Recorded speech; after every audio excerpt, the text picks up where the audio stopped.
welcome to November, and we are going to show you this amazing magnolia. This is actually a special one, right? It's a dwarf variety. So when Quinn and I were first talking about this project, we were talking about other really amazing magnolia branches we've seen and how they're just glorious as a standalone feature in a vase. You almost don't want anything else in there. And part of that is because of the size. It's hard to size anything that will fit all together in the vase. So Quinn was like, what would happen if we did a small one? So originally I was like, okay, well, we'll just size everything down. But then I got really obsessed on Pinterest with like researching. Go look at the Pinterest page, you guys. I did some good stuff on the board, yeah. So I started looking at, I specifically wanted a Japanese magnolia because I wanted it all to be about the branch. I know, look at the branch, you guys. Thanks. It's so good, even better in person. I can't wait to show you how I did it. It's so simple.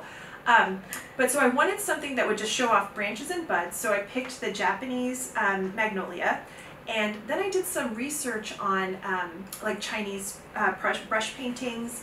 I looked at ikebana, I looked at bonsai to find examples of, I wanted a tree that felt very old, but was also very compact, like a bonsai. So amazing. Thanks. So I did the branches really, really thick. I made everything very gnarled and compact.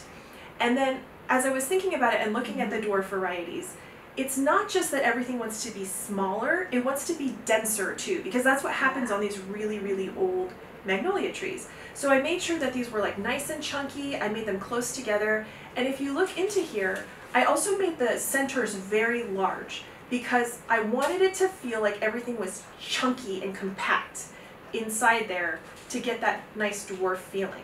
So my hope is that, especially with the branch we're going to show you that's very flexible, that you could pose these all kinds of different interesting ways to complement different bouquets. So this magnolia was specifically designed for floral arranging. Yay! And why am I holding this big chunky? Oh, that's my secret. That is my secret.